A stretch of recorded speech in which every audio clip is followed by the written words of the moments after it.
17 August বিকেল 4:15টার দিকে নিজের ভেরিফাইড ফেসবুক পেজে আয়মান সাদিকের সাথে একটি ছবি পোস্ট করেন সাদিয়া আয়মান।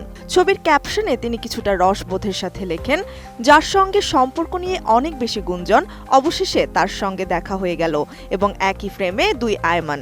মূলত নামের শুরুর ও শেষের আংশিক মিলের কারণে অনেকেই তাদের ভাই বোন বা কোনো আত্মীয়তার সম্পর্ক রয়েছে বলে মনে করতেন।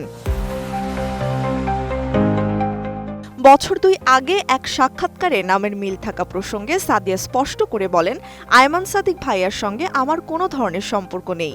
বলা যায় নামটি কাকতালীয়ভাবেই মিলে গিয়েছে। তাদের মধ্যে কোনো ভাই বোন বা আত্মীয়ের সম্পর্ক নেই বলে জানান তিনি। নোভা এলইডি টিভি, ঝকঝকে ছবি, নিখুঁত শব্দ, 5 বছরের ওয়ারেন্টি। নোভা মানি সঠিক মান, নিশ্চিত সেবা। এমনকি তার অভিনয় করা কোনো নাটক বা প্রজেক্ট মুক্তি পেলে নেটিজেনদের অনেকেই ভুল করে কমেন্ট বক্সে আয়মান সাদিকের নাম উল্লেখ করে প্রশংসা করতেন। বিষয়টি তিনি নিজে বেশ কৌতূহল ও মজার সাথে গ্রহণ করতেন বলে জানান।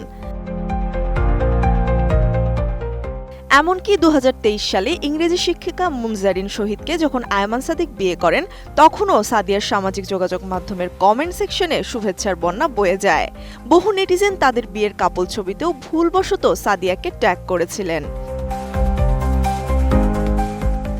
সোশ্যাল মিডিয়ায় নেটিজেনদের মন্তব্য নিয়েও কথা বলেন সাদিয়া আয়মান। তিনি বলেন, আমি সব ভক্তের কমেন্ট মনোযোগ দিয়ে পড়ি। তাদের প্রশংসা ও সমালোচনা উভয়ই উৎসাহ দেয় আমায়। জীবনে চলার পথে এটাই আমার বড় সাপোর্ট, আর এই সাপোর্ট নিয়ে আগামীর দিনগুলোয় কাজ করতে চাই আমি।